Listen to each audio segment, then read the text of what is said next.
বন্ধুরা, আজ তোমাদের সাথে শেয়ার করব আমার পছন্দের একটা মাছের রেসিপি, পার্শে মাছের তেল ঝাল। এই ভিডিওটা পুরো দেখার অনুরোধ রইল তোমাদের সবাইয়ের কাছে। তো চলো রেসিপিটা দেখে নেওয়া যাক। তার জন্য প্রথমে এখানে মা পার্শে মাছগুলোকে নুন, হলুদ গুঁড়ো ও লঙ্কার গুঁড়ো দিয়ে খুব ভালোভাবে মাখিয়ে নিচ্ছিল। এইভাবে মাছগুলোকে খুব ভালোভাবে মাখিয়ে নিল। এরপর কড়াইতে দিয়ে দিল সর্ষের তেল। তেলটা একটু গরম হয়ে এলে একে একে পার্শে মাছগুলোকে দিয়ে দিতে হবে।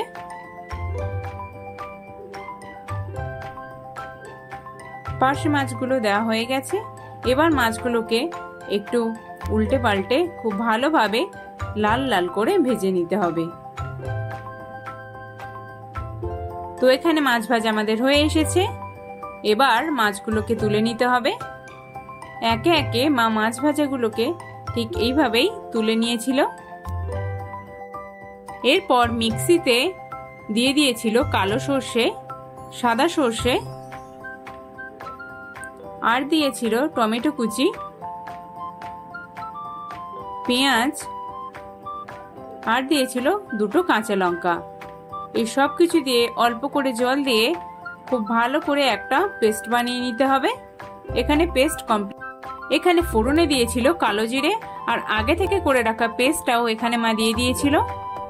পেস্টটা দিয়ে খানিকক্ষণ নাড়াচাড়া করতে হবে।